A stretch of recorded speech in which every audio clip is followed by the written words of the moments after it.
Why is everyone this morning saying Pantheon? What happened? What changed? The LOR Instagram story revealed leaked three epic cards. You guys are hilarious. The LOR Instagram story leaked three epic cards. It's true. Check Reddit.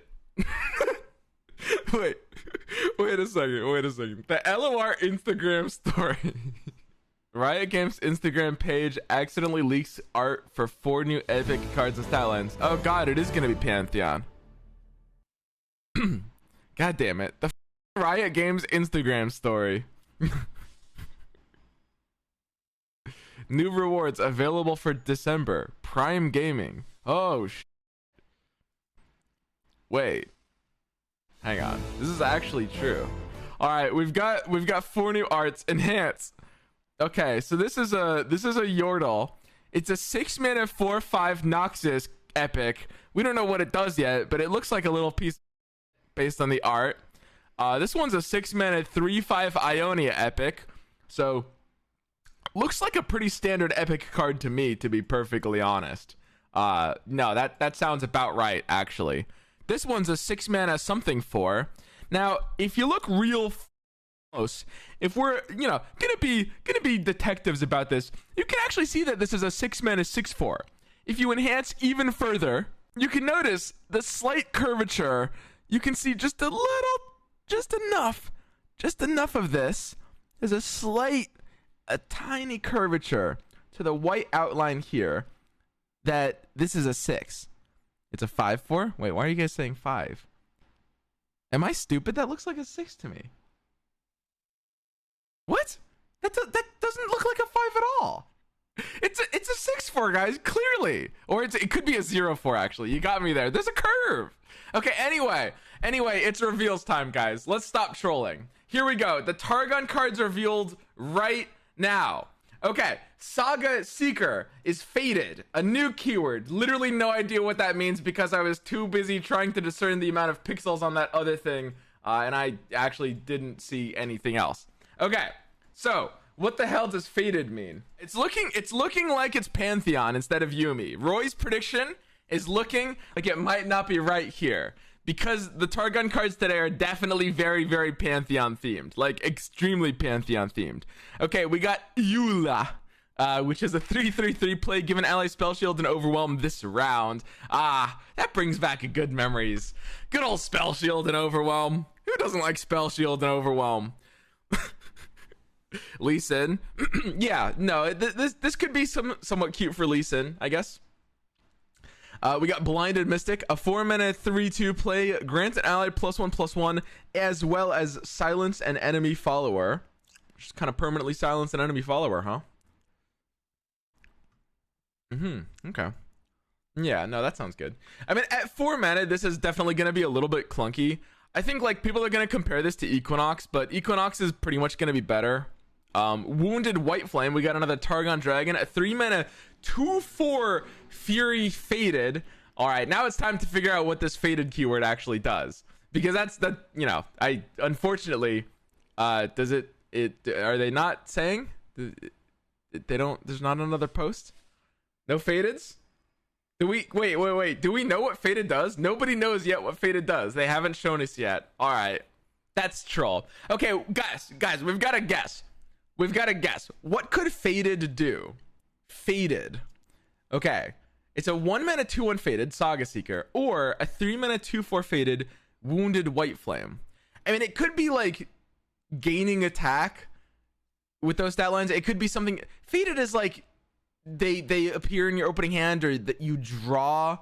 You draw. Maybe faded is appear in your opening hand at the start of the game, or you draw them if something happens.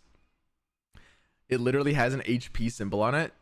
Maybe it's gain +1/+1 next turn when you receive a buff. Yeah, I mean it is interesting. The icon does have like the plus symbol on it. Yeah, it does look like health. I think we're in the right direction for what faded does. It's a shame they literally are leaking on their Instagram page pictures of epic cards that we don't know what they're gonna do yet, and can't be to tell us what the new keyword does. That is a shame. Finally, we got We Stand Together, a 3-mana burst, give 2 allies +1/+2 this round. It's not bad. It's sort of like comparable to a Troll Chant. It's pretty good. It's like a Troll Chant level combat trick. 3 mana is on the slightly expensive side, but it's good. Like this is a new combat trick. It's like half a back-to-back. Yeah, it's like a half a back-to-back. I don't think it's quite as good as Troll Chants in terms of like the flexibility of use and like what you're getting for the additional mana, but like it's an actual new combat trick that's and combat trick that exists in like a cheap premium kind of way, right?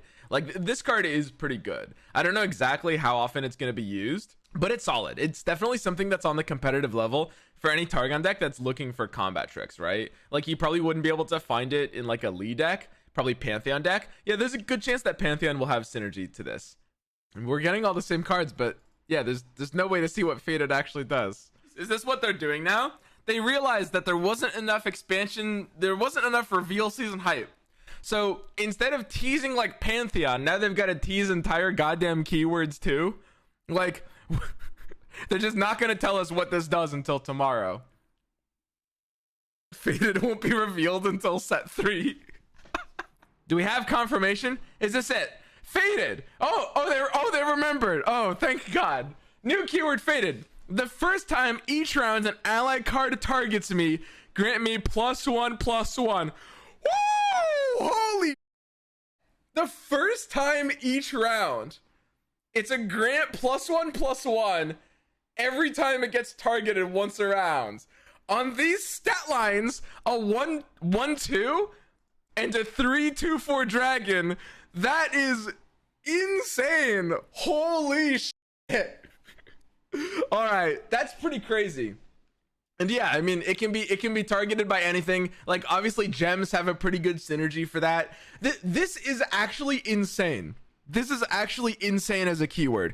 This is like on these stat lines, and we don't know what other cards are going to have it yet, but on these, this is very, very, very, very strong. One of the most powerful things about this is that you're going to be triggering this at burst speed, which means even if you can't trigger this, your opponent pretty much can't block these units because you have just like the free value potential coming in hot, right? It's like old Pale Cascade where your opponent basically couldn't block. It's kind of like that, where like the threat of these cards getting +1/+1 when the opponent goes in to block them is so high and so for free if you have even any amount of even like 1 mana up, that the opponent will pretty much never be able to play around this. So like often you can't block these. Like they often have a hard time attacking into these. Like imagine you play like on Saga Seeker turn 1 and then turn 3 you play White Flame. The opponent's like attacking on odds and you're holding up mana for a Pale Cascade. They like can't do any attack, right?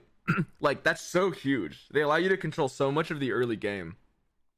We Stand Together gets a lot stronger now, of course. Like this card becomes legitimately premium. You can like double proc Faded. It's a grant ability. White Flame becomes insane as a dragon. I don't know how often dragons are like self-targeting in that deck without, you know, other things, but I mean Blinded Mystic and I almost said Jula. Ayula start to make a lot more sense because of course, you know, they give the target. So Strafing Strike on the dragon. Yeah, single combat would buff this too, right? So like Wounded White Flame is kind of like a 6 single combat carrier because it's got an amazing stat line for single combat. Single combat will always buff it before it resolves. You know, you could use Strafing Strike if you decide you want a single combat that just costs 1 more mana for no reason. Sure, yeah, you could do that. But yeah, no, this is actually a really, really good start. So not only in this reveal season, they're printing great Bandle cards, but great Targon cards too. Great Targon cards too. All right, but yeah, no, these Faded cards look sick. Battle Bond, oh no. So yeah, this was what they showed us, a card they revealed to us like 3 seasons ago that was just the most head tilting, like what the card. Like this card is still bad, don't get me wrong, but I understand why this card exists now. Obviously, this card is still never going to be ran. Don't get me wrong. This card doesn't make sense now, but this card, at least the concept of this card makes sense now, right? Like, it's got the Pantheon art or something, and it's targeting 2 things, and it's in Targon. Like, suddenly I understand why this card exists. Still not good. That's not what I'm saying, but it's at least understandable, right? Whereas before, it was just downright confusing. One of the most confusing cards we've ever seen. The art is the 1/2 faded dude. Oh, is it? Oh, were they planning that far ahead? It is that guy. Look at it. The Battle Bonds card art. It's this guy, the ginger guy with the beard, and it's the same guy, Saga Seeker. Oh God, they really did that. It's full circle. All the time, we thought this was an actual card, and instead it was just a teaser. It never really existed, and it still doesn't. Wait, who's the other one? Who's this? Like a lady with a staff? Is that Eula? Is that her? It kind of looks like it. We Stand Together is a very good card. Like, to be honest, I wasn't sure how much play this was going to see before we saw Faded. Like, it was going to see some amount of play, but it might not have been, like, you probably wouldn't run it in some decks. But because Faded exists, We Stand Together is an amazing card. It's going to be ran in a lot of decks. It's very, very, very scary. Overall, I will say, as much as I like to be like, okay, it's a funny meme. Historically, I don't really like Targon. You guys might know this. It's kind of a piece of region in a lot of ways. I like some aspects of Targon because I've played a lot of like Tarek decks, and I've done exactly the most I can with that kind of thing. But I'm not a really big fan of like Invoker Hush. I like the idea of a lot of the weaker Targon strategies like Tarek's and Dragons, and even some of the landmark stuff. And the same is true for Bandle City. So obviously it's a funny, I was saying earlier, like, oh no, we're getting good Targon cards. But like, to clarify, these are the kinds of Targon cards that I'm happy are like pushing a new direction for the region. Like, there's nothing about these cards that I dislike. These cards look good. They're pushing effectively like a new way of kind of like, it'll probably be some kind of mid-range beatdown kind of Targon, like pretty stat heavy. And Wounded White Flame might actually do a lot in terms of carrying dragons. Copium. It's very, very possible. So I'm actually very happy that Targon is getting this new direction, right? Like, a lot more kind of like stat oriented, a lot more kind of potentially combo-y with like how Faded works and how we can just like target things. Yeah.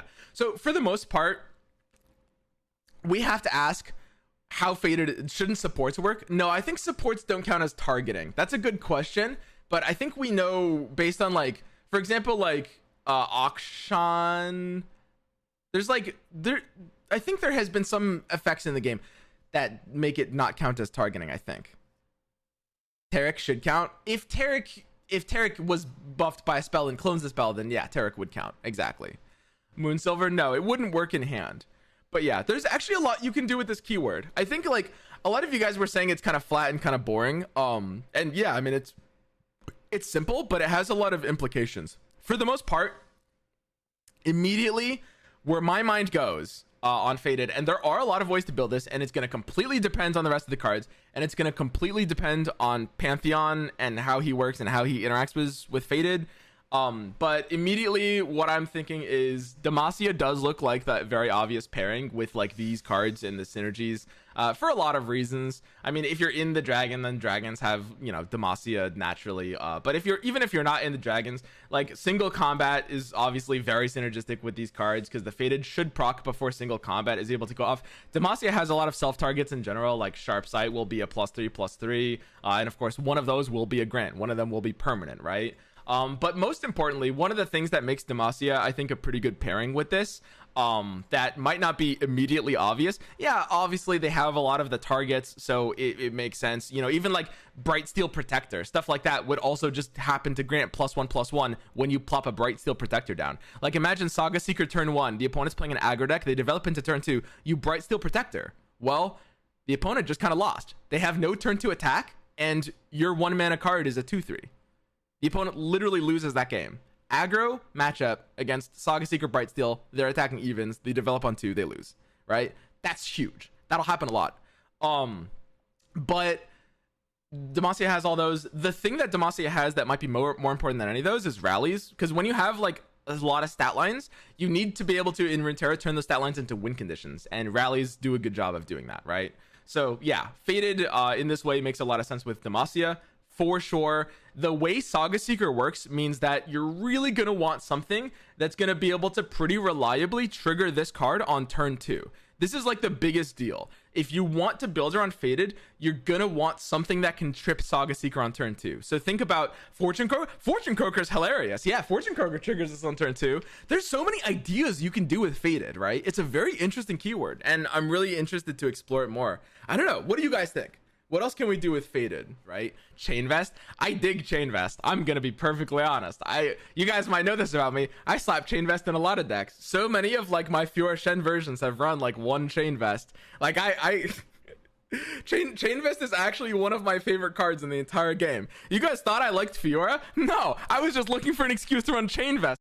That's right, I'm a Chain Vest one trick. Hell yeah, I'll run Chain Vest in this deck. Are you kidding me? Of course. Overall, I'm actually really excited for this. Like, I'm looking forward for Pantheon's reveal tomorrow. That's gonna be huge. I want to see how he interacts with Faded, like whether he's gonna be like buffing cards or whether he's going to be, you know, growing off of he could be Faded himself. He could represent a finisher that just wants to get buffed by things, you know. Maybe he's like Faded and he'll have like some kind of overwhelm or something, and he'll work with like a win condition for that. Who knows but yeah, overall this is actually the most exciting reveal for me personally out of all of them this season so far, because I really like the scalability of this keyword and all the different ways you can use this, right? Like, we were worried before when, you know, a lot of keywords felt kind of auto buildy, and we haven't seen Pantheon yet, so we don't know, but it does feel like you can build Faded in a lot of different ways, really. But yeah, that's my initial impressions for the Pantheon support cards. I'll see you guys tomorrow for the Pantheon reveal.